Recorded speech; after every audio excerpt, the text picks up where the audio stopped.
Hey everyone, this is Danielle from StarsMoonandSun.com, and today I'm here to give you your forecast for the new moon powerful eclipse occurring on August 11th in 18 degrees of Leo. So eclipse in Leo, new moon in Leo, putting intentions regarding self-love, self-wielding, owning your power, stepping into your power, knowing your own worthiness, right? Leo is the king and the queen of the zodiac. If anything, they show us how to be our own best cheerleader.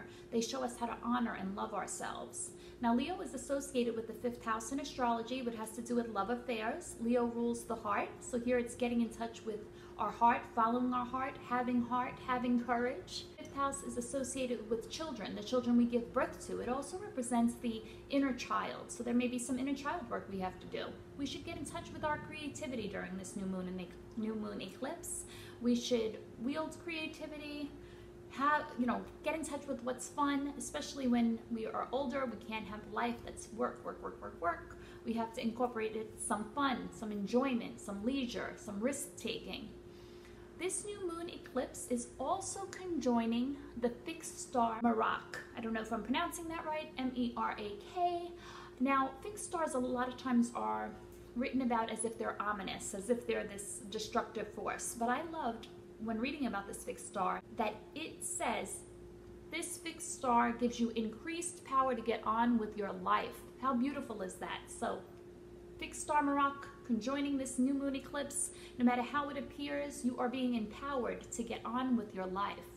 So this new moon eclipse will square Jupiter, and this, a lot of times Jupiter can make us lazy, or it can make us overly optimistic. It can make us want to do everything, right? And take on everything at once. And then we get so overwhelmed that we end up doing nothing. Jupiter has a very negative aspects to it that people don't often address.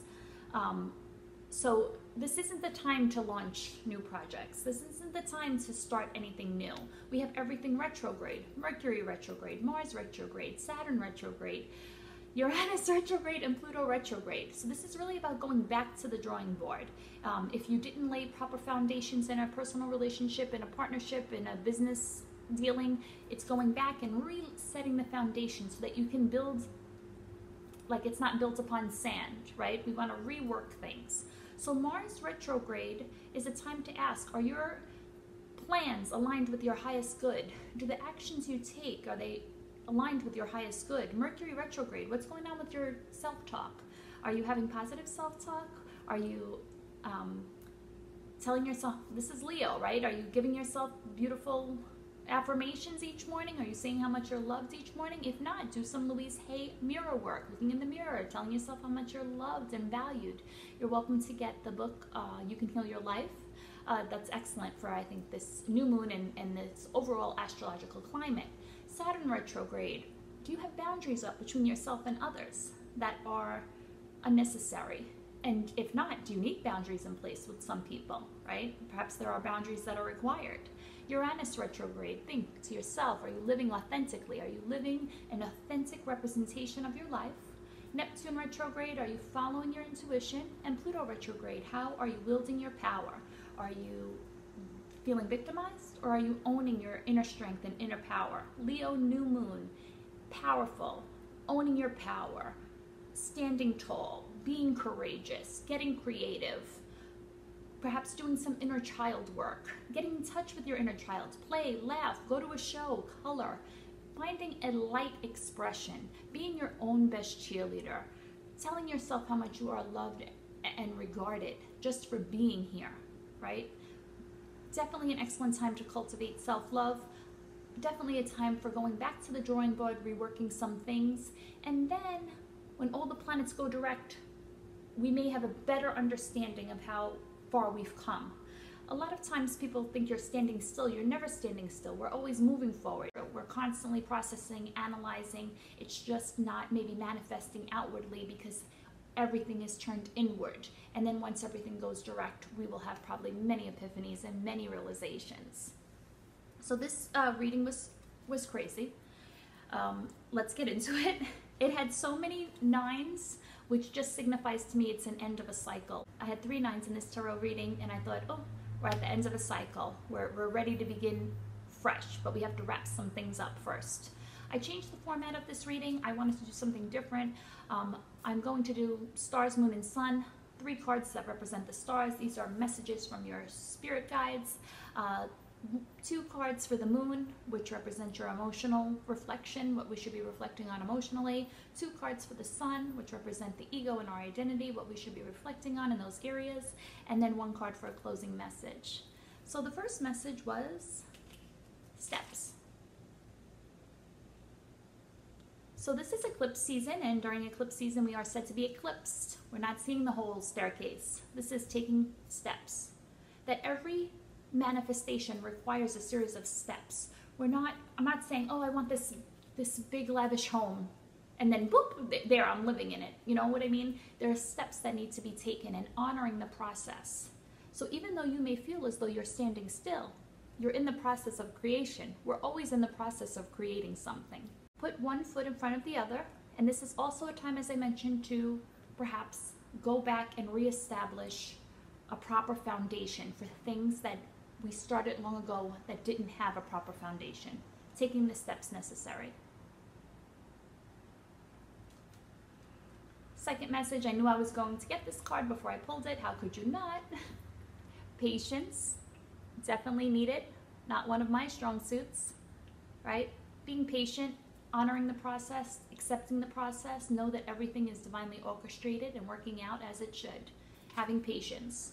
Patience means it doesn't happen in your time, it happens in God's time, right? Nothing happens ahead of its time, and nothing ever happened that didn't need to happen. Byron Katie. Patience. Trusting the process, right? That's a big one. Beautiful card for the last message from Spirit was freedom. Freedom. What makes you feel free? What are you bound to? How can you free yourself? How can you untangle yourself? How can you become more free? In every moment, no matter how it seems, knowing you are free to choose. I am free to choose if I want to be happy about something. I'm free to choose if I want to be sad. I'm free to choose a different perspective. I can look at it half glass empty, half glass full. So freedom. In every moment, acknowledging you are free to choose, no matter how it seems. So the 2 cards for our emotional standpoint, the first one was 9 of Wands. Perhaps we're wounded emotionally, right? A lot of times eclipses, no matter if they're lunar or solar, a lot of emotions are brought to the surface, and they're meant for us to acknowledge and heal. 9 of Wands, this is the soldier that's wounded, the person that's had a hard past, the person that's emotionally guarded, right? A lot of times he's hiding behind all the wands sometimes, right? Peeking through, seeing if it's safe, on guard. It's time to reflect emotionally of your barriers, what you have in place that keep people out. The problem is when we keep people out, we can't let anything in either, right? So reassessing emotionally where you're guarded, reassessing the emotional work you need to do to heal old wounds. This card can also be that you're tired, you're sort of at the end of your rope. 9s are the end of a cycle, they represent culmination. So I've taken on all this and I'm tired, I'm just done. Perhaps you need help, and that's okay. Emotionally asking yourself, why do I think I have to do this all on my own? 9 of Wands. Reflect on your emotional wounding, your emotional barriers, and release them. Emotionally, 9 of Cups, emotional reflection. Now, this is called the Wish card, and I have seen it represent wishes coming true, but sometimes you have to look at the picture and look at this gentleman. Does he look happy to you? I have all this cups and nobody to share it with. I'm at a party all by myself.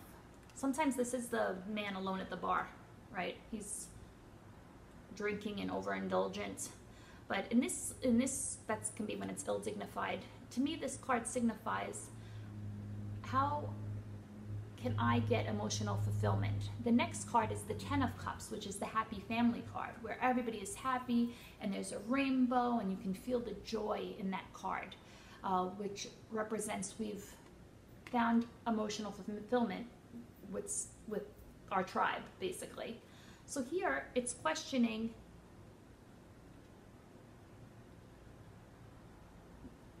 our happiness. This card is Lord of Happiness. What will make you happy?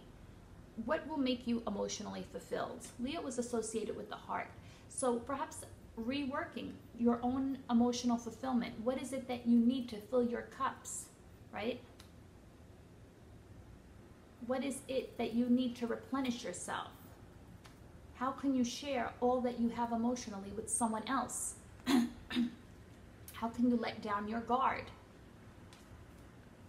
The nines in tarot correspond with the Hermit. And I always think the Hermit as a card in isolation, or a person rather in isolation. And I've been reading a lot about isolation versus solitude. And solitude is we're getting in touch with our soul, we're going within, we're taking a time out, we're being reflective. Isolation is I'm keeping myself away from society, I'm locking myself away. There's more nines in this reading. So I just want you to reflect on sort of that closed off energy, especially in these cards being emotionally. Are you isolating or are you spending time in solitude? With everything retrograde, of course, it's time to go within. It's time to spend some time alone. But it's not, I'm spending time alone and the walls are up and the doors are closed. It's, I'm spending time meditating. I'm moving through life slowly, right? I'm not going, oh, you know, get away from me, people. I'm contemplative. I'm slow. I'm reworking, reconsidering, revising. But I'm not isolating. I'm not locking myself away from the world. I'm not hiding behind my wounds. I'm certainly not drinking alone or afraid to share my emotions with other people. The next was for Sun, so our ego, or our identity and how we feel good, and it was the Nine of Pentacles. Nine of Pentacles is the solitary woman. It's the single woman card, and she's often very successful. She has everything. She has her home, she has her business, but she doesn't have anyone to share it with, which is reflected in the Ten of Pentacles, where you have, again, this like happy family, picturesque. So you have all this emotional success and fulfillment. On a financial level, who are you going to share it with? Who are you going to share it with? So reflecting on also our ego's connection with finances. So rethinking how you can share your financial success with others. Of course, this card can also represent launching your own business, being a successful woman, honoring that you can do things on your own. But that shouldn't be the long-term plan, right? We should still want to be open to sharing our life with other people. And I don't necessarily mean a significant other, but sharing what we have with others, giving back. And the nine is, to me, indicating an end of a cycle of being alone. All of these cards are nines. And this is the lone figure, right? This is the person that's alone. So it's wrapping up whatever is keeping us separated from other people. The next card for the Sun, your ego, your vitality, your identity, was Three of Wands. Finally, a card that wasn't a nine. And Three of Wands represents planning. It represents opportunity. It represents expanding our horizons. It represents creation. And often, it can represent travel as well. So perhaps some travel is on the agenda. Not now, but when Mercury goes direct.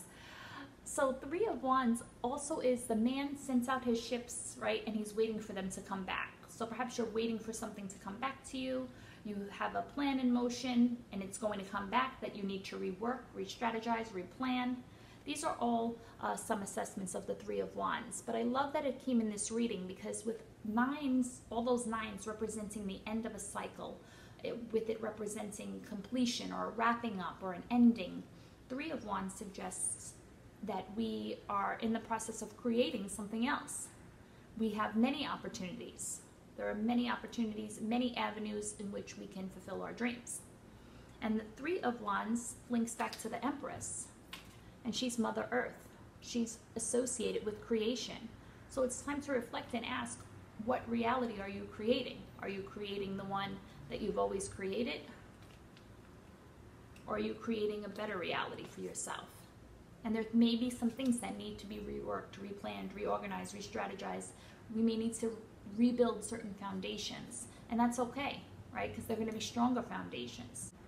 we're not going to build houses on sand, right? So this is really a great message, I thought, after all this ending of a cycle, to have the Three of Wands representing there are still many opportunities, no matter how it may appear. And then the closing message was Knight of Cups. Knight of Cups has to do with emotional, usually associated with Pisces, Scorpio, Cancer. This can be sometimes the playboy. Yes, absolutely. The person that's traveling, or sort of, you know, very romantic.